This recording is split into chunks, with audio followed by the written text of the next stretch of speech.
सर्वस्य वशे सर्वोपनिषं शङ्करादितं तस्य वायोः तृतीयां ब्रह्माश्रये समवाप्तये नमोऽस्तु तात्विका देवाः विष्णुभक्तिपरायणाः धर्ममार्गे प्रेरयन्तु भवन्तः सर्वे अस्मद्गुरुसमारम्भां सत्याभिनवमध्यगां श्रीमदाचार्यपर्यन्तां वन्दे गुरुपरम्पराम्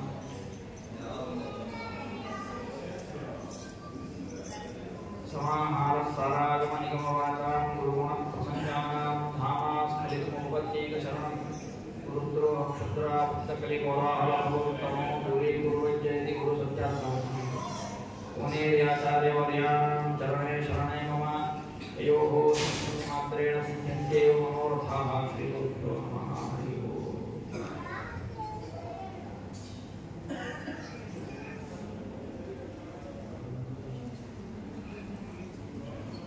ಪ್ರಭುತ್ವತೀರ್ಥ ಶ್ರೀಪಾದಗಳವರ ಆರಾಧನೆ ದಿವಸ ವಿಶೇಷವಾಗಿ ಪ್ರಭುತ್ವತೀರ್ಥರ ಉಪಕಾರವನ್ನು ಅವರು ಭಕ್ತ ಸಂಸ್ಥೆಯ ಮೇಲೆ ಮಾಡಿದಂತಹ ಅನುಗ್ರಹವನ್ನು ಅಲ್ಲದೆ ಅವರ ಜ್ಞಾನ ಅವರ ಭಕ್ತಿ ಅವರ ವೈರಾಗ್ಯದ ಲೇಷತಃ ಚಿಂತನವನ್ನು ಮಾಡಿ ಅವರ ಅನುಗ್ರಹವನ್ನು ಪ್ರಾರ್ಥನೆ ಮಾಡಬೇಕು. ವಸ್ತುತಃ ಪ್ರತಿನಿತ್ಯವೂ ರಘುತ್ತಮರ ಆರಾಧನೆ. ಯಾಕೆಂದರೆ ಯಾವತ್ತು ರಘುತ್ತಮರ ಉಪಕಾರವನ್ನು ನಾವು ಸ್ಮರಣೆ ಮಾಡ್ತೇವೆ ಅವತ್ತೇ ಅವರ ಆರಾಧನೆ. ರಘುತ್ತಮರ ಉದ್ದೇಶ ಏನಿತ್ತು ಅದನ್ನು ನಾವು ಯಾವತ್ತು ಮಾಡ್ತೇವೆಯೋ ಅವತ್ತೇ ಅವರ ಆರಾಧನೆ. ಹಾಗಾಗಿ ಯಾವತ್ತು ನಾವು ರಘುತ್ತಮರ ವ್ಯಾಖ್ಯಾನಗಳನ್ನು ಓದ್ತೇವೆ, ಅವರ ಶಿಷ್ಯ ಪರಂಪರೆಯವರು ಮಾಡಿರುವಂತಹ ವ್ಯಾಖ್ಯಾನಗಳನ್ನು ಓದಿ ಮೂಲಾರ್ಥವನ್ನ ಟೀಕಾಕೃತ್ಪಾದರ ವ್ಯಾಸರಾಜರ ವಾಕ್ಯಗಳನ್ನು ಭಗವತ್ಪಾದರ ವಾಕ್ಯಗಳ ಅರ್ಥವನ್ನ ಮಾಡಿಕೊಳ್ಳುವ ಪ್ರಯತ್ನ ಮಾಡ್ತೇವೋ ಅವತ್ತೇ ಅವರ ಆರಾಧನೆ. ಹಾಗಾಗಿ ಪ್ರತಿನಿತ್ಯವೂ ರಘುತ್ತಮರ ಆರಾಧನೆ ಇದು ಸಾಂಕೇತಿಕವಾಗಿ ವರ್ಷಕ್ಕೊಮ್ಮೆ ಅಂತ ಮಾಡೋದಷ್ಟೇ. ವಸ್ತುತಃ ಆ ಆರಾಧನೆ ಅಂತ ಅನ್ನೋದು ಅವರು ಪೂಜೆ ಮಾಡೋದು ಅಂತ ಅಷ್ಟೇ, ಮತ್ತೇನಿಲ್ಲ. ಆ ಪೂಜೆ ಅಂತಂದ್ರೆ ಏನು? ಎಲ್ಲದಕ್ಕೂ ಪೂಜೆ. ಪಂಚಾಮೃತ ಮಾಡುವುದು ಒಂದು ಪೂಜೆ, ಸ್ತೋತ್ರ ಹೇಳುವುದು ಒಂದು ಪೂಜೆ, ಎಲ್ಲದೂ ಒಂದು ಪೂಜೆ ಅವರ ಪೂಜೆ. ಆದರೆ ಎಲ್ಲಕ್ಕಿಂತ ವಿಶೇಷವಾದ ಪೂಜೆ ಅಂತಂದ್ರೆ ಅವರಿಗೆ ಏನು ಅಪೇಕ್ಷೆ ಇರುತ್ತೆ ಅದನ್ನು ನಾವು ಮಾಡಿದರೆ ಅದು ಅವರಿಗೆ ಬಹಳ ಸಂತೋಷವಾಗುತ್ತೆ. ನಾವು ಕಥೆ ಕೇಳ್ತೇವೆ. ಮಂತ್ರಾಲಯಕ್ಕೆ ಯಾರೋ ವಿದ್ವಾಂಸರು ಹೋಗಿದ್ರು. ವಿದ್ವಾಂಸರು ಏನೋ ಬೇಕಾಗಿತ್ತು, ಶ್ರಮಗಳು ಬೇಕಾಗಿತ್ತು, ಏನೋ ಬೇಕಾಗಿತ್ತು, ಹೋಗಿದ್ರು. ಹೋದ್ರು ಒಳ್ಳೆ ವಿದ್ವಾಂಸರು ಅಧ್ಯಯನ ಎಲ್ಲ ಮಾಡಿದ್ರು. ರಾಯರಿಗೊಂದು ಪ್ರದಕ್ಷಿಣೆ ನಮಸ್ಕಾರ ಹಾಕಿದ್ರು. ನಾವು ಕೂತು ಪರಿಮಳ ಪಾರಾಯಣ ಮಾಡಿ ಶುರು ಮಾಡಿ. ಆ ಪರಿಮಳ ಬಹಳ ದೊಡ್ಡ ಗ್ರಂಥ ಅದು, ಒಂದೇ ದಿವಸದಲ್ಲಿ ಪಾರಾಯಣ ಮಾಡುವಂಥದ್ದು. ಮಾಡ್ತಾ ಇದ್ರು ತಿಂಗಳಾಯ್ತು, ಅಂದ್ರೂ ಪಾರಾಯಣ ಮಾಡ್ತಾ ಇದ್ರು. ಯಾಕೋ ರಾಯರು ಏನು ಸೂಚನೆ ಕೊಡಲಿಲ್ಲ, ಏನು ಮಾಡಲಿಲ್ಲ. ಪಾರಾಯಣ ಮಾಡ್ತಾ ಇದ್ದ ಏನಾಗ್ಬಿಡ್ತು ಅಂತಂದ್ರೆ ಯಾರೋ ಒಬ್ರು ಬಂದಾಗ ಅವ್ರಿಗೆ ಏನೋ ಬೇಕಾಗಿತ್ತು ಅಂತ ಹೇಳಿ ಕೂಡ ಸೇವೆನೋ ಅಥವಾ ಏನೋ ಒಂದು ಸೇವೆ ಮಾಡಿದ್ರು. ಒಂದನೇ ದಿವಸಕ್ಕೆ ರಾಯರ ಕನಸಲ್ಲಿ ಬಂದ್ರು, ಅವ್ರಿಗೆ ಮಂತ್ರಾಕ್ಷತೆ ಆಯಿತು. ಮಾರನೇ ದಿವಸ ಆ ವ್ಯಕ್ತಿ ಒಂದು ವೃಂದಾವನಕ್ಕೆ ಸಾಷ್ಟಾಂಗ ನಮಸ್ಕಾರ ಆಯ್ತು, ಸ್ವಾಮಿ ವಿಶೇಷ ಅನುಗ್ರಹ ಮಾಡಿದೆ ಅಂತ ರಾಘವೇಂದ್ರ ಸ್ವಾಮಿಗಳನ್ನು ಸ್ತೋತ್ರ ಮಾಡಿದ ಹೊರಟುಬಿಟ್ಟ. ಅದು ನೋಡಿ ಇವ್ರಿಗೆ ಅನಿಸ್ತು, ಓಹೋ ಈ ಕ್ಷೇತ್ರದಲ್ಲಿ ಹೀಗೆ ಅಂತ ಕಾಣುತ್ತೆ, ಬಹುಶಃ ಈ ಸೇವೆಗಳನ್ನು ಮಾಡಿದರೆ ಬಹಳ ತೃಪ್ತಿ ಆಗುತ್ತೆ ಅಂತ. ಅದಕ್ಕೆ ಅವರು ಬೇಗ ಪ್ರಸನ್ನರಾಗಿದ್ದಾರೆ, ನಾವು ಆಗಿಲ್ಲ ಅಂತ ತಿಳ್ಕೊಂಡು ಆ ವಿದ್ವಾಂಸರು ಏನ್ ಮಾಡಿದ್ರು, ಅವ್ರು ಮಾರನೇ ದಿವಸ ಅವರು ಗುರು ಸೇವೆ ಮಾಡಿದ್ರು. ಮಾರನೇ ದಿವಸ ರಾಯರ ಕನಸಲ್ಲಿ ಮುಂದೆ ಹೇಳಿದ್ರು, ಅಲ್ಲಪ್ಪ ಗುರು ಸೇವೆ ಮಾಡಿಬಿಟ್ರೆ ಇವತ್ತೇ ಫಲ ಕೊಡಬೇಕಾಗುತ್ತೆ, ಇವತ್ತೇ ಹೊರಟೋಗ್ತೇನೆ ನೀವು, ನಾಳೆಯಿಂದ ಯಾರು ಪರಿಮಾಣ ಪ್ರಯಾಣ ಮಾಡ್ತಾರೆ ನಿಮಗೆ, ಅದಕ್ಕೋಸ್ಕರ ನಿಮ್ಗೆ ಇನ್ನೂ ಫಲ ಕೊಡ್ತಿಲ್ಲ. ಮಾರನೇ ದಿವಸ ಪುನಃ ಪರಿಮಾಣ ಪಾರಾಯಣ ಮಾಡಿದ್ರು. ಹಾಗೆ ನಮ್ಗೆ ಏನ್ ಬೇಕು ಅಂತ ಕೇಳಿದ್ರೆ ಎಲ್ಲದೂ ಕೊಡ್ತಾರೆ ಅವರು. ಮಕ್ಕಳು ಬೇಕು, ಮನೆ ಬೇಕು, ಇನ್ನೇನಾದ್ರು ಬೇಕು, ನೂರಾಂತರ ಸಮಸ್ಯೆಗಳಿದೆ ಇರುತ್ತೆ. ಆ ಸಮಸ್ಯೆಗಳು ಎಲ್ಲಾ ಸಮಸ್ಯೆಗಳಿಗೂ ನಾವು ಗುರುಗಳನ್ನೇ ಬರಬೇಕು, ದೇವರನ್ನೇ ಪ್ರಾರ್ಥನೆ ಮಾಡಬೇಕು, ಬಿಟ್ಟರೆ ಬೇರೆ ಗತಿ ಇಲ್ಲ. ಅದು ಅತ್ಯಂತ ಸಹಜವೇ. ಇರುವಂತಹ ಸಮಸ್ಯೆಗಳನ್ನ ಗುರುಗಳಲ್ಲಿ ಹೇಳ್ಕೊಳ್ಳೋದು, ಅದಕ್ಕೆ ಪರಿಹಾರ ಕೊಡಿ ಪ್ರಾರ್ಥನೆ ಮಾಡೋದು, ಅದಕ್ಕೆ ಅವರು ಪರಿಹಾರ ಅವಶ್ಯವಾಗಿ ಕೊಟ್ಟೇ ಕೊಡ್ತಾರೆ. ಆದ್ರೆ ನಮಗೆ ಬೇಕಾಗಿದ್ದನ್ನು ಮಾಡೋದಕ್ಕಿಂತ ಅವರಿಗೆ ಬೇಕಾಗಿದ್ದನ್ನು ಮಾಡಿದ್ರೆ ಅವ್ರಿಗೆ ಇನ್ನೂ ಪ್ರೀತಿಯಾಗುತ್ತೆ, ಅವ್ರಿಗೆ ಇನ್ನೂ ಸಂತೋಷದಿಂದ ಅವರು ಬೇಕಾದಷ್ಟು ಫಲವನ್ನು ಕೊಡ್ತಾರೆ. ಹಾಗಾಗಿ ಪ್ರಭುತ್ವರ ಸ್ಮರಣೆಯನ್ನು ಮಾಡಬೇಕಾದ್ರೆ ಬೇಕಾದಷ್ಟು ಅವರ ಮಹಿಮೆಗಳಿದೆ. ಆ ಮಹಿಮೆಗಳಲ್ಲಿ ಮುಖ್ಯವಾಗಿ ನಾವು ಸ್ಮರಣೆ ಮಾಡಬೇಕಾಗಿರುವುದು ಅವರ ಜ್ಞಾನ, ಅವರ ಭಕ್ತಿ, ಅವರ ವೈರಾಗ್ಯ. ಅದನ್ನು ವಿಶೇಷತಃ ನಾವು ಸ್ಮರಣೆ ಮಾಡಬೇಕು. ಯಾಕೆಂದ್ರೆ ಯಾರೋ ಒಬ್ಬ ವ್ಯಕ್ತಿ ಇರ್ತಾನೆ, ಆ ವ್ಯಕ್ತಿ ಒಂದು ದೊಡ್ಡ ಸಾಧನೆ ಮಾಡಿರ್ತಾನೆ, ಅವನಿಗೆ ಒಂದು ಸನ್ಮಾನ ಅಂತ ಮಾಡ್ತಾನೆ. ಅವಾಗ ನಾವೇನ್ ಮಾಡ್ಬೇಕು? ಅವನು ಮಾಡಿದ ದೊಡ್ಡ ಸಾಧನೆ, ಅವನಲ್ಲಿ ನಿಜವಾದ ದೊಡ್ಡ ಗುಣ ಅಂತ ಅನ್ನೋದು ಏನಿದೆ ಅದನ್ನ ಹೆಚ್ಚಾಗಿ ನೋಡಿ, ಬೇರೆದು ಮಾಡಿರ್ತಾನೆ, ಬೇರೆ ಸಣ್ಣ ಸಣ್ಣ ಸಾಧನೆಗಳು 108 ಇರುತ್ತೆ ಅವನದು, ಆದ್ರೆ ಅದನ್ನು ದಾಖಲಿಸಬೇಕು. ದಾಖಲಿಸಬಾರದು ಅಂತಲ್ಲ, ಅವನು ಅದ್ರ ಬಗ್ಗೆ ಹೇಳಬೇಕು. ಆದ್ರೆ ಮುಖ್ಯವಾಗಿ ಪರಮತಾತ್ಪರ್ಯದಿಂದ ಹೇಳಬೇಕಾಗಿರುವಂತಹ ಗುಣಗಳು ಯಾವುದು ಅಂದ್ರೆ, ಅವನು ಮಾಡಿರುವಂತಹ ದೊಡ್ಡ ಸಾಧನೆ ಏನಿದೆ ಅದನ್ನ ಬೇಕಾದಷ್ಟು ಹೇಳಬೇಕು. ನಮ್ಮ ಊರಿನವರು ಯಾರೋ ಒಬ್ಬರು ರಾಷ್ಟ್ರಪತಿ ಆಗೋದು, ಆಮೇಲೆ ಅವ್ರು ನಿವೃತ್ತರಾದ್ರು, ಆಮೇಲೆ ಅವ್ರ ಕರೆದು ಸನ್ಮಾನ ಮಾಡಿದ್ವಿ. ನಮ್ಮೂರಿನವ್ರನ್ನು ಅವರ ಸನ್ಮಾನ ಮಾಡಿದ್ವಿ. ಸನ್ಮಾನ ಮಾಡ್ಬೇಕಾದ್ರೆ ನಾವೇನ್ ಹೇಳ್ತೀವಿ? ಇವರು ರಾಷ್ಟ್ರಪತಿಯಾಗಿದ್ದವರು ಅಂತ ಹೇಳ್ತೇವೆ ಹೊರತು ಇವರು ನಮ್ಗೆ ಊರಿನ MLA ಎಲೆಕ್ಷನ್ ಸ್ಪರ್ಧೆ ಮಾಡಿದ್ರು, 2 ಸರ್ತಿ ಆದ್ಮೇಲೆ 3ನೇ ಸರ್ತಿ ಗೆದ್ರು ಅಂತ ಹೇಳ್ತೀವ? ಹೇಳೋದಿಲ್ಲ. ಇರ್ಬೋದು, MLA ಎಲೆಕ್ಷನ್ ಕಾಂಪಿಟೇಷನ್ ಮಾಡಿ ಗೆಲ್ಲುವುದು ಒಂದು ದೊಡ್ಡ ಸಾಧನೆ ಇರಬಹುದು ಇವರು, ಆದ್ರೆ ಅದಕ್ಕಿಂತ ದೊಡ್ಡ ಸಾಧನೆ ಅವರಿಗಿದೆ ಅಂತ ನೋಡೋಕ್ಕೋಸ್ಕರ ಅದನ್ನ ನಾವು ಹೇಳಬೇಕು. ಹಾಗಾಗಿ ಗೌತಮರ 108 ಚರಿತ್ರೆಗಳನ್ನು ನಾವು ಅವಶ್ಯವಾಗಿ ಪ್ರತಿನಿತ್ಯವೂ ಸ್ಮರಣೆ ಮಾಡ್ತಾನೆ ಇರಬೇಕು. ಆದ್ರೆ ವಿಶೇಷ ಭಕ್ತಿಯಿಂದ ಸ್ಮರಣೆ ಮಾಡಬೇಕಾದಂಥದ್ದು ಅವರ ಜ್ಞಾನ, ಅವರ ಭಕ್ತಿ, ಅವರ ವೈರಾಗ್ಯ. ವಾಯುಸ್ಥಿತಿಯಲ್ಲಿ ನಾವು ಕೇಳ್ತೇವೆ, ಪ್ರಾಣದೇವರಿಗೆ ಅನಂತ ಗುಣಗಳಿವೆ. ಅನಂತ ಗುಣಗಳನ್ನು ಉಲ್ಲೇಖ ಮಾಡಬೇಕಾಗಿತ್ತು, ಅನಂತ ಗುಣಗಳನ್ನು ಹೇಳಿ ಸ್ತೋತ್ರ ಮಾಡಬೇಕಾಗಿತ್ತು. ಆದರೆ ಪಂಡಿತಾಚಾರ್ಯರು ಮೊದಲು ಹೇಳಿದ್ದು ಶ್ರೀಮದ್ ವಿಷ್ಣು ನಿಷ್ಠ, ಪರಮಾತ್ಮನಲ್ಲಿ ಭಕ್ತಿ ಇದೆ. ಆ ಭಕ್ತಿಯ ಮುಂದೆ ಇನ್ಯಾವ ಗುಣಗಳು ಇಲ್ಲ. ಭಕ್ತಿಯೇ ಅತ್ಯಂತ ದೊಡ್ಡ ಗುಣ. ಯಾಕೆಂದ್ರೆ ಯಾವುದೇ ಒಂದು ಕೆಲಸಕ್ಕೆ ಬೇಕಾಗಿರುವಂತಹ ಮುಖ್ಯವಾದಂತಹ ಅತ್ಯಂತ ಬೇಸಿಕ್ ಅಂತ ಹೇಳ್ತಾರಲ್ಲ, ಅಂತಹ ಕ್ವಾಲಿಟಿ. ಟೀಕಾಕೃಪಾದರು ಒಂದು ಕಡೆ ಹೇಳಬೇಕಾದ್ರೆ ಹೇಳ್ತಾರೆ, ಏನು ಪ್ರಸಂಗ ಅಂತಂದ್ರೆ ಶ್ರವಣ ಮಾಡಬೇಕು, ಹೇಳಬೇಕು ಹಾಗೆ ಶ್ರವಣ ಮಾಡಬೇಕು. ವಸ್ತುತಃ ಶ್ರವಣ ಹೇಗೆ ಮಾಡಬೇಕು? ನಿಜವಾದ ಅರ್ಥವನ್ನು, ವೇದದ ಎಲ್ಲ ಅರ್ಥವನ್ನು ತಿಳ್ಕೊಂಡು ಸರ್ವಜ್ಞರು ಯಾರಿದ್ದಾರೆ ಆ ಗುರುಗಳ ಹೋಗಿ ವೇದಾರ್ಥದ ಶ್ರವಣವನ್ನು ಮಾಡಬೇಕು. ಇವತ್ತು ನಮ್ಗೆ ಗುರುಗಳು ಸಿಗೋದಿಲ್ಲ ಅಂತವ್ರು. ನಾವು ಶ್ರೀಮದಾಚಾರ್ಯರು ಹೋಗ್ಲಿಕ್ಕೆ ಆಗೋದಿಲ್ಲ, ನಮಗವರು ಸಿಗೋದಿಲ್ಲ. ಹಾಗಾಗಿ ಶ್ರವಣವನ್ನೇ ಮಾಡೋದು ಬೇಡ. ಹಂಗನ್ಬಾರ್ದು. ಶ್ರೀಮದಾಚಾರ್ಯರು ಬರೆದ ಗ್ರಂಥಗಳಿಂದ ಯಾರ ಅರ್ಥವನ್ನು ತಿಳ್ಕೊಂಡಿದಾರಲ್ಲ ಅವ್ರ ಹತ್ರ ಹೋಗಿ ಶ್ರವಣ ಮಾಡಬೇಕು. ಇಲ್ಲ ನಮ್ಗೆ ಅವರು ಸಿಗೋದಿಲ್ಲ ಇರ್ಬೋದು, ನಿನಗೆ ಹೇಗಾಗುತ್ತೋ ಹಾಗೆ ಶ್ರವಣ ಮಾಡು. ಯಾರು ಸಿಗ್ತಾರೋ ಅವ್ರ ಹತ್ರನೇ ಹೋಗಿ ಶ್ರವಣ ಮಾಡು. ಇಲ್ಲ ನಮ್ಗೆ ಒಬ್ರು ಸಿಗೋದೇ ಇಲ್ಲ, ನಾವು ಪಾಠ ಹೇಳು ಬೇಡ. ಎಷ್ಟು ಜನ ಸಿಗ್ತಾರೋ ಅವ್ರ ಹತ್ರ ಎಷ್ಟು ಹೊತ್ತು ಸಿಗ್ತಾರೋ ಅಷ್ಟು ಹೊತ್ತು ಕೇಳ್ಕೊ ಅಂತ ಹೀಗೆ ಒಂದೊಂದೇ ಹೇಳ್ತಾರೆ ಅಂತ ಬಂದಿದೆ. ಆಗ ಒಂದು ವಿಷಯ ಹೇಳ್ತಾರೆ, ಮಾಧ್ಯ ವಿಷ್ಣು ಭಕ್ತೇಭ್ಯ ಯಥಾಶಕ್ತಿ ಸಂಶಯ.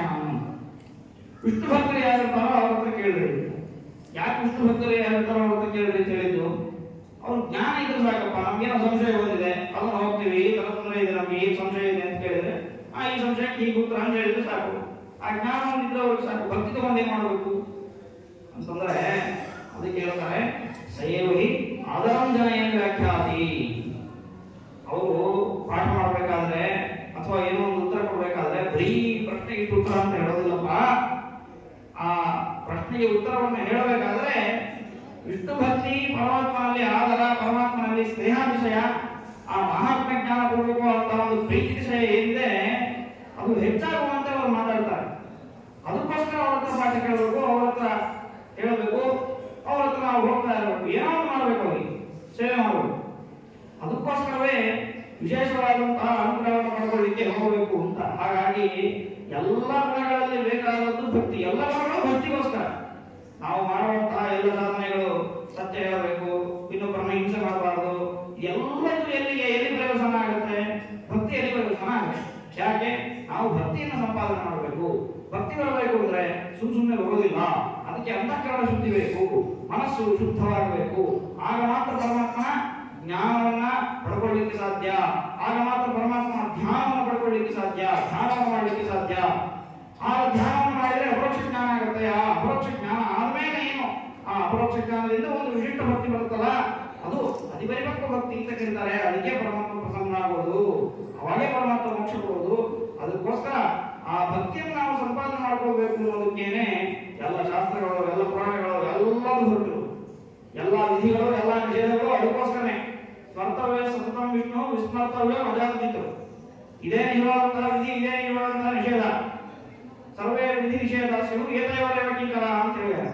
ಇನ್ಯಾವ ನಿಷೇಧಗಳು ವಿಧಿಗಳಿದೆ ಅದೆಲ್ಲವೂ ಇದಕ್ಕೋಸ್ಕರ. ನಿಜವಾದ ವಿಧಿ ಏನು, ನಿಜವಾದ ನಿಷೇಧ ಏನು? ಪರಮಾತ್ಮನ ಯಾವಾಗಲೂ ಭಕ್ತಿಯಿಂದ ಸ್ಮರಣೆ ಮಾಡಬೇಕು, ಪರಮಾತ್ಮನ ಸ್ಮರಣೆಯನ್ನು ಮಾಡಬಾರದು. ಅದೇ ನಿಜವಾದ. ಹಾಗಾಗಿ ಎಲ್ಲ ಗುಣಗಳಲ್ಲಿ ಆ ಭಕ್ತಿ ಅನ್ನೋದು ಅತ್ಯಂತ ಶ್ರೇಷ್ಠವಾದಂಥದ್ದು. ಜ್ಞಾನ, ಭಕ್ತಿ, ವೈರಾಗ್ಯ ಈ ಗುಣಗಳೇನಿವೆ ಇದೇ ಎಲ್ಲ ಗುಣಗಳಲ್ಲಿ ಅತ್ಯಂತ ಶ್ರೇಷ್ಠವಾದಂತಹದ್ದು. ಆ ರಘುತ್ತಮರ ಜ್ಞಾನ ಪರಂಪರೆ ಎಂಥದ್ದು ಅಂತಂದ್ರೆ ಅತ್ಯಂತ ವಿಚಿತ್ರವಾಗಿರುವಂತಹ ಹಿನ್ನೆಲೆ ಇದೆ. ರಘುತ್ತಮರು ತಾವು ಸಣ್ಣ ವಯಸ್ಸಿದ್ದಾಗಲಿಂದಲೂ ಮಠದಲ್ಲೇ ಬೆಳೆದಂಥವು. ಅವರ ತಂದೆ ತಾಯಿ ಮಠಕ್ಕೆ ಬಂದಾಗ ಸ್ವಾಮಿಗಳವರಲ್ಲಿ ಮಂತ್ರಾಕ್ಷತೆ ಕೇಳಿದಾಗ ಶ್ರೇಷ್ಠ ಸತ್ಪುತ್ರನಾಗ್ತಾನೆ, ಆದರೆ ಅವನ ಮಠಕ್ಕೆ ಒಪ್ಪಿಸಬೇಕು ಅಂತ ಹೇಳಿ ಮಂತ್ರಾಕ್ಷತೆ ಕೊಟ್ಟರು. ಹಾಗೆ ರಘುತ್ತಮರು ಬಾಲ್ಯದಿಂದಲೂ ಕೂಡ ಅವರ ಗುರುಗಳೇ ಅವರನ್ನ ನೋಡಿಕೊಂಡು ಅವರ ಗುರುಗಳಿಂದಲೇ ಅವರು ಬೆಳೆದರು. ಅವರ ಗುರುಗಳೇ ಅವರ ಬೇಕಾದದ್ದನ್ನ ಬೇಡಾದದ್ದನ್ನ ಎಲ್ಲವನ್ನ ಕಲಿಸಿಕೊಟ್ರು. ಸರಿಯಾದ ವಯಸ್ಸಿಗೆ ಉಪನಯನವನ್ನು ಮಾಡಿ ಶಾಸ್ತ್ರಗಳನ್ನ ಅಧ್ಯಯನ ಮಾಡಿಸಿದ್ದಾರೆ. ಆ ಶಾಸ್ತ್ರಾಧ್ಯಯನ ಮಾಡೋದಕ್ಕಿಂತ ಮುಂಚೆ ವೇದಾಧ್ಯಯನವನ್ನು ಮಾಡಿದ್ದಾರೆ.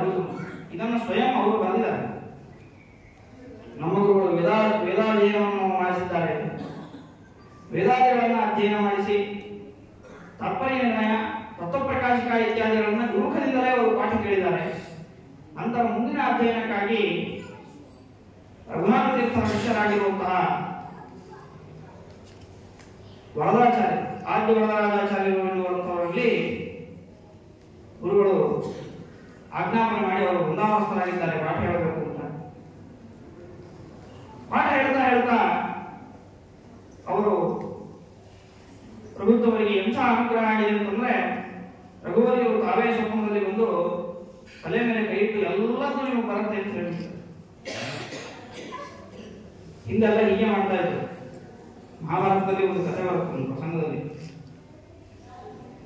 ಒಬ್ರು ಗೌತಮ ಋಷಿಗಳೊಬ್ಬರು, ಅವರು ಋಷಿಗಳು ಅಂದ್ರೆ ವಿದ್ಯಾರ್ಥಿ, ಅವರು ಒಬ್ಬರ ಮನೆಗೆ ಹೋಗಿ ಗುರುಗಳ ಸೇವೆ ಮಾಡ್ತಾ ಇದ್ರು. ಅವಾಗೆಲ್ಲ ಸೇವೆ ಮಾಡ್ತಾ ಇರ್ಬೇಕು, ಅವಾಗೆಲ್ಲ ಈ ರೀತಿಯಾದಂತಹ ಸೌಲಭ್ಯ ಇರಲಿಲ್ಲ. ಮಾಡ್ತಾ ಅವ್ರಿಗೆ ವಯಸ್ಸಾಗೋಗ್ಬಿಟ್ಟಿದೆ. ಒಂದ್ಸತಿ ಸೌದೆ ತಗೊಂಡ್ಬಂದು ಗುರುಗಳ ಮನೆಗೆ ಹಾಕ್ಬೇಕಾದ್ರೆ ಆ ಒಂದು ಕೂದಲು ಕಿತ್ಕೊಂಡ್ಬಂದ್ಬಿಡುದು ತಲೆ ಮೇಲಿಂದ. ಅದು ನೋಡಿದ್ರೆ ಬೆಳ್ಳಗಾಗೋಗ್ಬಿಟ್ಟಿದೆ. ಅಯ್ಯೋ, ನಾನು ಆಯುಷ್ಯವೇ ಮುಗಿದೋಯ್ತು, ಅದು ವಿದ್ಯೆನೇ ಬರಲಿಲ್ಲ, ನನಗೇನು ವಿದ್ಯೆ ಆಗ್ತಿಲ್ಲ ತಲೆಗೆ ಅಂತ ಬೇಜಾರು ಮಾಡ್ಕೊಂಡ್ರೆ ಅವ್ರ ಗುರುಗಳು ಬಯಲಿ ಅಂತ ಕರೆದು ತಲೆ ಮೇಲೆ ಕೈ ಎಲ್ಲ ವಿದ್ಯೆ ಹೋಗ್ಬಿಟ್ಟು ಅವ್ರ ಅಷ್ಟರ ಸೇವೆ ಮಾಡಿದ್ದು ಒಂದು ದಿವಸ ಒಂದು ಪಾಠ ಕೇಳಿಲ್ಲ, ಒಂದು ಅಧ್ಯಯನ ಮಾಡಿಲ್ಲ, ಏನು ಮಾಡಿಲ್ಲ. ಗುರುಗಳ ಅನುಗ್ರಹ ಆಯಿತು, ಎಲ್ಲ ಬಂದ್ಬಿಡುತ್ತೆ. ಇದನ್ನ ಸೂತ್ರಗಳಲ್ಲಿ ಹೇಳಿದ್ದಾರೆ. ಜ್ಞಾನಕ್ಕೆ, ಸರ್ವಶಾಸ್ತ್ರಗಳ ಜ್ಞಾನ ಬರಬೇಕು ಅಂತಂದ್ರೆ ಏನ್ ಕಾರಣ? ಅದಕ್ಕೆ ಶ್ರವಣಮನನಾದಿಗಳ ಕಾರಣ ಅಥವಾ ಬೇರೆ ಏನಾದ್ರೂ ಕಾರಣ ಇದೆಯೋ ಅಂತ ಕೇಳಿದ್ರೆ, ಹೌದು, ಶ್ರವಣಮನನಾದಿಗಳನ್ನು ಮಾಡಲೇಬೇಕು, ಅದು ಮಾಡಿದ್ರೆ ಶಾಸ್ತ್ರಜ್ಞಾನ ಬರುವುದು, ಅದರಿಂದಲೇ ಅರ್ಥ ಆಗುವುದು. ಆದ್ರೆ ಅದಕ್ಕಿಂತ ಮೀರಾಗಿರುವಂತಹ ಒಂದು ಕಾರಣ ಇದೆ. ಯಾವುದು ಅಂದ್ರೆ ಗುರುಗಳ ಕಾರುಣ್ಯ. ಗುರುಗಳ ಅನುಗ್ರಹ ಮಾಡಿದರೇನೆ ಅದಿದ್ದರೆ ಪ್ರಯೋಜನ. ಗುರುಗಳ ಅನುಗ್ರಹ ಇಲ್ಲ ಅಂದ್ರೆ ಅದಿದ್ದರೆ ಪ್ರಯೋಜನ ಇಲ್ಲ.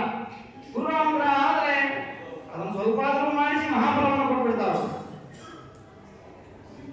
ಇದನ್ನ ರಘುತ್ತಮರು ತಮ್ಮ ಗ್ರಂಥದ ಆರಂಭದಲ್ಲಿ ತಮ್ಮ ಗುರುಗಳ ಸ್ತೋತ್ರ ಮಾಡಬೇಕಂತ ದಾಖಲು ಮಾಡ್ತಾರೆ. ಪ್ರಧಾನ ಸೂತ್ರ ಅಂತ ಏನಿದೆ, ಆ ಸೂತ್ರ ಏನ್ ಹೇಳ್ತಾ ಇದೆ? ಗುರುಗಳ ಅನುಗ್ರಹವೇ ಎಲ್ಲದಕ್ಕಿಂತ ಶ್ರೇಷ್ಠವಾಗಿರುವಂತಹ ಕಾರಣ. ಬೇರೆದು ಬೇಕು, ಬೇಡ ಅಂತ ಬೇಡೋದಿಲ್ಲ. ಆದರೆ ಆ ಎಲ್ಲ ಕಾರಣಗಳಿಗೆ ಒಂದು ಕಾರಣ, ಒಂದು ಸಾಮರ್ಥ್ಯ, ಅಷ್ಟು ಶಕ್ತಿ, ಬಲ ಯಾವಾಗ ಬರುತ್ತೆ ಅಂದ್ರೆ ಗುರುಗಳ ಅನುಗ್ರಹ ಇದ್ರೆ ಮಾತ್ರ ಬರುತ್ತೆ. ಗುರುಗಳ ಅನುಗ್ರಹ ಇದ್ರೆ ಅದೆಲ್ಲ ಉಪಯೋಗ ಬರುತ್ತೆ, ಇಲ್ಲಾಂದ್ರೆ ಉಪಯೋಗ ಬರೋದೇ ಇಲ್ಲ ಅದು. ಹಾಗಾಗಿ ಗುರುಗಳ ಅನುಗ್ರಹವೇ ಎಲ್ಲ ಕಾರಣಗಳಲ್ಲಿ ಮೊದಲನೇ ಪ್ರಧಾನ. ಗುರುಗಳ ಮೇಲೆ ನಾವು ಭಕ್ತಿ ಮಾಡಿದರೆ ಮಾತ್ರ ಅದರಿಂದ ಮುಂದೆ ಎಲ್ಲವನ್ನೂ ಸಿಗಲಿಕ್ಕೆ ಸಾಧ್ಯ. ಮಧ್ವವಿಜಯದಲ್ಲಿ ಹೇಳ್ತಾರಲ್ಲ, ಮುಕುಂದ ಭಕ್ತಿ ಗುರುಭಕ್ತಿ ಜಾಯ, ಮೊದಲು ಗುರುಗಳ ಪಾತ್ರ ನಡೀಬೇಕು, ಆಮೇಲೆ ಪರಮಾತ್ಮ ಜ್ಞಾನ ಆಗುತ್ತೆ ನಮಗೆ. ಆಮೇಲೆ ಪರಮಾತ್ಮನ ಮೇಲೆ ಭಕ್ತಿ, ಪರಮಾತ್ಮನ ಮೇಲೆ ಭಕ್ತಿ ಆದ್ಮೇಲೆ ಪರಮಾತ್ಮ ಪ್ರೀತ ಆಗ್ತಾನೆ. ಆಮೇಲೆ ಎಲ್ಲ ಮುಂದಿನದು. ಮೊದಲಿಗೆ ನಾವು ಮಾಡಬೇಕಾಗಿರೋದು ಗುರುಗಳ ಸೇವೆ. ಅದನ್ನ ಪ್ರಭುತ್ವರು ಪರಮಾನುಗ್ರಹವನ್ನು ಪಡ್ಕೊಂಡಿದ್ದಾರೆ. ತಾವು ತಮ್ಮ ಗ್ರಂಥದ ಆರಂಭದಲ್ಲಿ ಈ ವಿಷಯವನ್ನು ಉಲ್ಲೇಖ ಮಾಡ್ತಾರೆ. ನಮ್ಮ ಗುರುಗಳ ಅನುಗ್ರಹ ಏನಿದೆ ಅದರಿಂದಲೇ ನಮಗೆ ಎಲ್ಲ ಜ್ಞಾನ ಬಂದಿರುವುದು. ಶಾಸ್ತ್ರದಲ್ಲಿ ಗುರುಗಳ ಕರುಣೆಯೇ ಶ್ರೇಷ್ಠವಾದದ್ದು, ಶ್ರವಣಾದಿಗಳು ಗುರುಗಳ ಕರುಣೆಗಿಂತ ಕನಿಷ್ಠವಾದದ್ದು ಅಂತ ಏನು ಹೇಳಿದ್ದಾರೆ ಶಾಸ್ತ್ರದಲ್ಲಿ, ಅದನ್ನು ಪ್ರತ್ಯಕ್ಷತಃ ತೋರಿಸಿಕೊಟ್ಟವರು ನಮ್ಮ ಗುರುಗಳು. ಅಂತಹ ನಮ್ಮ ಗುರುಗಳಿಗೆ ವಿಶೇಷವಾದಂತಹ ನಮಸ್ಕಾರಗಳನ್ನು ನಾವು ಮಾಡ್ತೇವೆ ಅಂತ ಹೇಳಿ ತಮ್ಮ ಗ್ರಂಥದ ಆರಂಭದಲ್ಲಿ ಈ ಘಟನೆಯನ್ನು ಉಲ್ಲೇಖ ಮಾಡ್ತಾರೆ. ಆದ್ದರಿಂದ ಪ್ರಭುತ್ವರಿಗಿರುವಂತಹ ಗುರುಭಕ್ತಿ ಎಂಥದ್ದು, ಪ್ರಭುತ್ವರಿಗಿರುವಂತಹ ಪರಮಾತ್ಮನ ಭಕ್ತಿ, ವಿಷ್ಣು ಭಕ್ತಿ ಎಂಥದ್ದು ಅನ್ನೋದನ್ನ ವಿಶೇಷತಃ ನಾವು ಚಿಂತನೆ ಮಾಡಬೇಕು. ನಾವು ಗುರುಗಳ ಮೇಲೆ ಭಕ್ತಿ ಮಾಡ್ತೇವೆ, ಗುರುಗಳ ತಪಸ್ಸು ದೊಡ್ಡದಿರುವುದು, ಆದ್ರೆ ನಾವು ಎಷ್ಟು ಭಕ್ತಿ ಮಾಡ್ತೇವೋ ಅಷ್ಟೇ ಫಲ ಆಗೋದು, ಹೆಚ್ಚು ಫಲ ಆಗುವುದಿಲ್ಲ. ನಮ್ಮ ಯೋಗ್ಯತೆ ಎಷ್ಟಿರುತ್ತೆ, ನಮ್ಮ ಸಾಮರ್ಥ್ಯ ಎಷ್ಟಿರುತ್ತೆ, ಅಲ್ಲದೆ ನಮ್ಮ ಪ್ರಯತ್ನ ಎಷ್ಟಿರುತ್ತೆ, ನಮ್ಮ ಸಾಧನೆ ಏನಿರುತ್ತೆ, ಎಲ್ಲದನ್ನು ನೋಡಿ ಫಲ ಕೊಡ್ತಾನೆ ಪರಮಾತ್ಮ. ನಾವು ಬಹಳ ಯೋಗ್ಯತೆ ಇದೆ ಅಂತ ಮಾತ್ರಕ್ಕೆ ಸುಮ್ಮನೆ ಕೂತ್ಬಿಟ್ರೆ ಫಲ ಕೊಡುವುದಿಲ್ಲ. ಬಹಳ ಯೋಗ್ಯತೆ ಇದ್ರೂ ಅವರು ಸಾಧನೆ ಮಾಡಲೇಬೇಕು, ಸಾಧನೆ ಮಾಡಿಸೇ ಫಲ ಕೊಡು. ಅದು ನಮಗೆ ನಿಮಗೆ ಅಂತಲ್ಲ, ಬ್ರಹ್ಮದೇವರಿಂದ ಹಿಡಿದು ಬ್ರಹ್ಮದೇವರ ಯೋಗ್ಯತೆ ಅಂತ ದೊಡ್ಡದು. ಮಹಾನುಭಾವರ ಯೋಗ್ಯತೆ ಎಷ್ಟಿದೆ, ಅವರ ಶಕ್ತಿ ಸಾಮರ್ಥ್ಯಗಳು ಅಂತಂದ್ರೆ ಒಂದು ಕಡೆ ಹೇಳಿದ್ದಾರೆ, ಋಷುಣ ಮೇಘೈವಾಸ್ತಿ ಪರಮೋತ್ಸಾಹವರ್ಜನ ಅಂತ. ಅಲ್ಲಿ ಹೇಳಬೇಕಾದ ಒಂದು ವಿಷಯ ಹೇಳ್ತಾರೆ. ಏನಂದ್ರೆ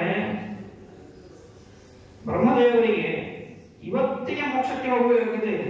ಈ ಕ್ಷಣಕ್ಕೆ ಮೋಕ್ಷಕ್ಕೆ ಹೋಗ್ಬಿಡ್ಬೋದು, ಈ ಕ್ಷಣಕ್ಕೆ ಎಲ್ಲ ಮೋಕ್ಷಕ್ಕೆ ಹೋಗ್ಬೋದು. ಆ ಯೋಗ್ಯತೆ ಇದೆ, ಅವರು ಆ ಸಾಧನೆ ಮಾಡ್ಕೊಳ್ಳೋ ಸಾಮರ್ಥ್ಯ ಇದೆ, ಆದ್ರೆ ಮಾಡ್ಕೊಳ್ಳೋದಿಲ್ಲ. ಯಾಕೆ? ಪರಮಾತ್ಮ ವಿಶೇಷ ಇಚ್ಛಾ ಹೀಗಿದೆ ಅನ್ನೋದಕ್ಕೋಸ್ಕರ ಮಾಡ್ಕೊಳ್ಳೋದಿಲ್ಲ.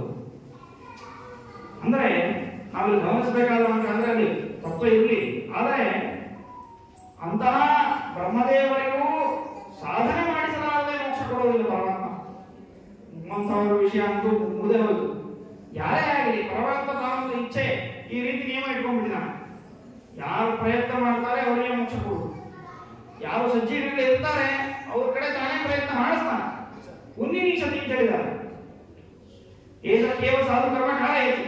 ಆ ಪರಮಾತ್ಮನೇ ಸಾಧನೆಯನ್ನು ಅವರಿಗೆ ಮಾಡಿಸ್ತಾನೆ. ಹೀಗೆ ನಾವು ಅವರಲ್ಲಿ ಭಕ್ತಿ ಮಾಡಬೇಕು ಅಂತ ಹೇಳಿ ನಮ್ಮ ಪ್ರಯತ್ನದಿಂದ, ವಿಶೇಷವಾದ ಶ್ರದ್ಧೆಯಿಂದ, ಆಧಾರದಿಂದ ನಾವು ಪ್ರವೃತ್ತರಾದರೆ ಮಾತ್ರ ಗುರುಗಳ ಕಾರುಣ್ಯ ಅಂತ ಅನ್ನೋದು ನಮಗೆ ಫಲಿಸ್ತದೆ. ಗುರುಗಳ ಮಹಾದೊಡ್ಡವರಿರ್ಬೋದು, ಅವ್ರ ಮಹಾತ್ಮ ಬಹಳ ದೊಡ್ಡದಿರ್ಬೋದು, ಆದ್ರೆ ನಾವು ಎಷ್ಟು ಭಕ್ತಿ ಮಾಡ್ತೀವಿ, ನಮ್ಮ ಯೋಗ್ಯತೆ ಎಷ್ಟಿದೆ ಅಷ್ಟೇ ನಮಗೆ ಫಲ ಆಗೋದು. ಹಾಗಾಗಿ ವಿಶೇಷತಃ ನಾವು ಗುರುಗಳ ಮೇಲೆ ನಾವು ಭಕ್ತಿಯನ್ನ ಮಾಡ್ತಾ ಇರಬೇಕು.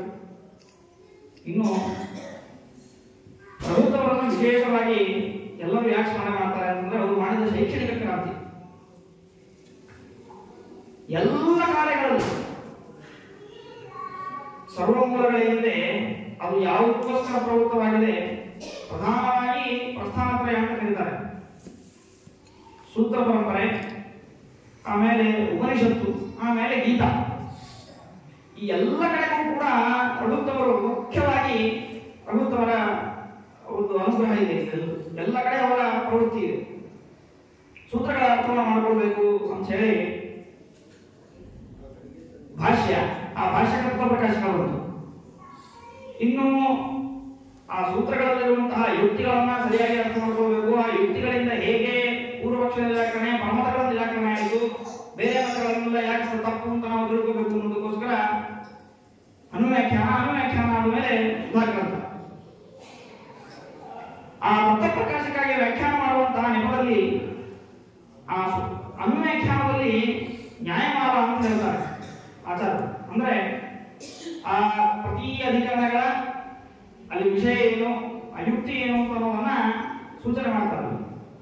ಹೀಗೆ ಆ ಯುಕ್ತಿಗಳನ್ನು ಸೂಚನೆ ಮಾಡಬೇಕಾದ್ರೆ ಅದಕ್ಕೆ ವ್ಯಾಖ್ಯಾನವನ್ನ ತಾವೇ ಇನ್ನೊಂದು ವಿವರಣೆಯನ್ನು ಮಾಡಿ ಕೊಟ್ಟಿದ್ದಾರೆ.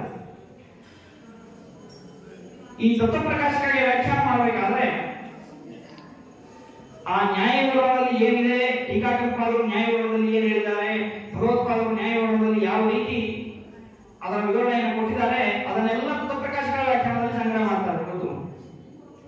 ಸೂತ್ರ ಪ್ರಸ್ಥಾನ ಏನಿದೆ, ಸೂತ್ರದ ಪರಮ ತಾತ್ಪರ್ಯ ಏನು, ಸೂತ್ರ ಯಾಕೆ ಬರುವುದು, ಆ ಸೂತ್ರಗಳಲ್ಲಿ ವಿಭಾಗ ಹೇಗೆ, ಅಧಿಕರಣಗಳಲ್ಲಿ ವಿಭಾಗ ಹೇಗೆ, ಯಾವ ಅಧಿಕರಣ ಜೊತೆಗೆ ಸೇರಿಕೊಳ್ಳುತ್ತೆ ಅನ್ನೋದನ್ನ ಪ್ರಭುತ್ವರು ಸುಲಭವಾಗಿ ಬೋಧ ಆಗಬೇಕು. ಹಾಗೆ ಕೊನೆಗೆ ಪ್ರತಿ ಪಾದದ ಕೊನೆಯಲ್ಲೂ ಕೂಡ ಈ ರೀತಿ ಇಷ್ಟಿಷ್ಟು ಹೀಗಿದೆ ಅಂತ ಬರೆದಿರ್ತಾರೆ. ಅದನ್ನು ಸ್ತೋತ್ರ ಮಾಡ್ತಾರೆ ಅವರು ಸ್ತೋತ್ರದಲ್ಲಿ. ಪೇಟಿಕಾಂಚ ಚಕಾರಯ, ಅವರ ಸೂತ್ರಗಳಲ್ಲಿ ಪ್ರಭುತ್ವರ ವ್ಯಾಖ್ಯಾನದಲ್ಲಿ ಈ 3 ಅಧಿಕರಣಗಳು ಒಂದು ಪೇಟಿಕ, ಆಮೇಲೆ ಈ ಅಧಿಕರಣಕ್ಕೂ ಒಂದು ಪೇಟಿಕ, ಹೀಗೆ ಆ ಪಾದಗಳ ಅಧಿಕರಣದಲ್ಲಿ ಅವಾಂತರವಾದಂತಹ ಒಂದು ವಿಭಾಗವನ್ನ ಮಾಡಿಕೊಡ್ತಾರೆ. ಈ ರೀತಿ ಪ್ರಭುತ್ವರು ಸೂತ್ರ ಪ್ರಸ್ಥಾನದಲ್ಲಿ ನಮಗೆ ಅನುಗ್ರಹ ಮಾಡಿದರೆ, ಗೀತಾ ಪ್ರಸ್ಥಾನದಲ್ಲಿಯೂ ಕೂಡ ಪ್ರಭುತ್ವರ ವಿಶೇಷವಾದಂತಹ ಅನುಗ್ರಹ ಇತ್ತು.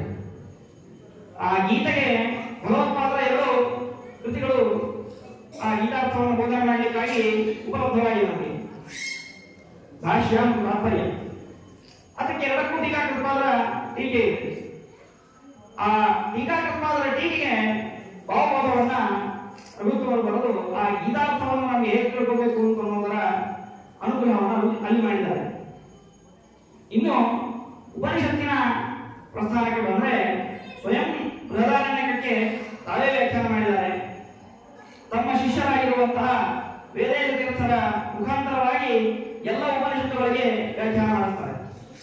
ವೇದೇಶ ತೀರ್ಥರು, ಶ್ರೀನಿವಾಸ ತೀರ್ಥರು ಈ ಇಡೀ ಶಿಷ್ಯ ಪರಂಪರೆಯಲ್ಲಿಯೇ ಪೂರ್ತಿ ಉಪನಿಷತ್ತುಗಳಿಗೆ ಒಂದು ವ್ಯಾಖ್ಯಾನ ಮಾಡಬೇಕು.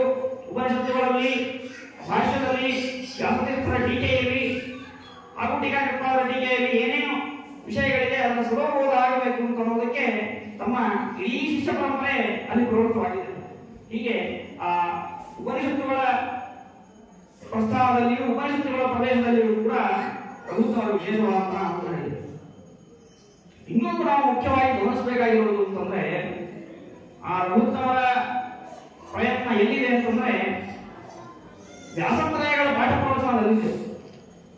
ಅವರು ಯಾವ ಮಟ್ಟಿಗೆ ನ್ಯಾಯಾಮೃತ, ತರ್ಕತಾಂಡವ, ಚಂದ್ರಿಕಾ, ಅವರಿಗೂ ತರ್ಕತಾಂಡವ ಚಂದ್ರಿಕಾಗಳು ನ್ಯಾಯಾಮೃತ, ವಿಶೇಷವಾಗಿ ನ್ಯಾಯಾಮೃತ ಪಾಠವನ್ನ ಅವರು ಹೇಗೆ ಮಾಡಿರ್ತಾರೆ ಅಂತಂದ್ರೆ, ಪ್ರಭುತ್ವರ ಶಿಷ್ಯರಾಗಿರುವಂತಹ ವೇದೇಶ ತೀರ್ಥರು ಪ್ರಮಾಣ ಪದ್ಧತಿಗೆ ಒಂದು ವ್ಯಾಖ್ಯಾನ ಮಾಡ್ತಾರೆ. ಪ್ರಮಾಣ ಪದ್ಧತಿಗೆ ಪೂರ್ತಿ ವ್ಯಾಖ್ಯಾನ ಮಾಡಿ, ಹೆಚ್ಚಾಗಿ ಪ್ರಮಾಣ ಪದ್ಧತಿಗೆ ಎಲ್ಲರೂ ಕೂಡ ನೋಡುವಂತಹ ಟಿಪ್ಪಣಿಗಳು ಅಂತಂದ್ರೆ ವೇದೇಶ ತೀರ್ಥರದ್ದು ಒಂದು ರಾಯ ಬರುತ್ತೆ. ಸಾಮಾನ್ಯವಾಗಿ ಈ 2 ಟಿಪ್ಪಣಿ ಬಿಟ್ಟು ಬೇರೆ ಯಾರು ಹೋಗೋದಿಲ್ಲ. ಈ 2 ಟಿಪ್ಪಣಿ ಇರುವಂತಹ ಎಲ್ಲ ಅಂಶಗಳನ್ನು ಒಳ್ಳೆ ಮಾಡ್ತಾರೆ ಮಾತಾಡಬೇಕಾದ್ರೆ. ಆ ಎಲ್ಲ ಟಿಪ್ಪಣಿಯನ್ನು ಬರೆದ ಮೇಲೆ ವೇದೇಶ ತೀರ್ಥರು ಒಂದು ವಾಕ್ಯವಿದ್ದಾರೆ.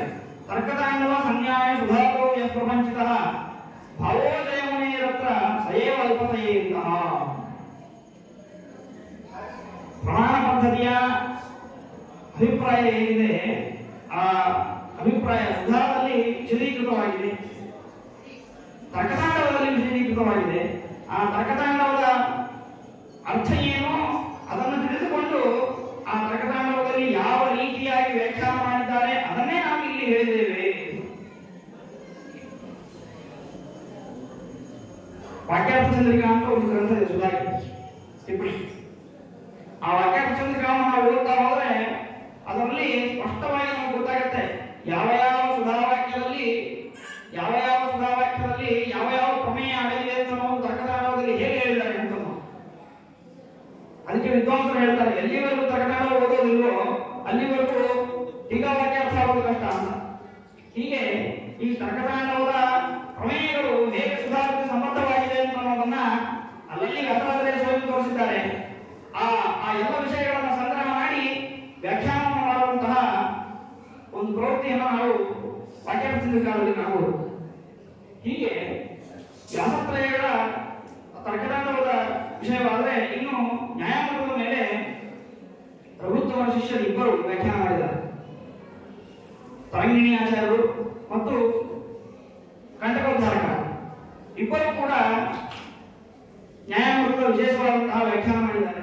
ಹೀಗೆ ವ್ಯಾಸತ್ರಯದ ಉಳಿವಿಗಾಗಿ ವ್ಯಾಸತ್ರಯ ಪಾಠ ಪ್ರವಚನದಲ್ಲಿ ನಿರಂತರ ಹರಿದು ಬರಬೇಕು ಅಂತ ನಮಗೆ ಎಷ್ಟು ವ್ಯವಸ್ಥೆ ಬೇಕೋ ಆ ಎಲ್ಲ ವ್ಯವಸ್ಥೆಯ ಮೇಲೆ ಪ್ರಭುತ್ವರ ಅನುಗ್ರಹ ಇದೆ.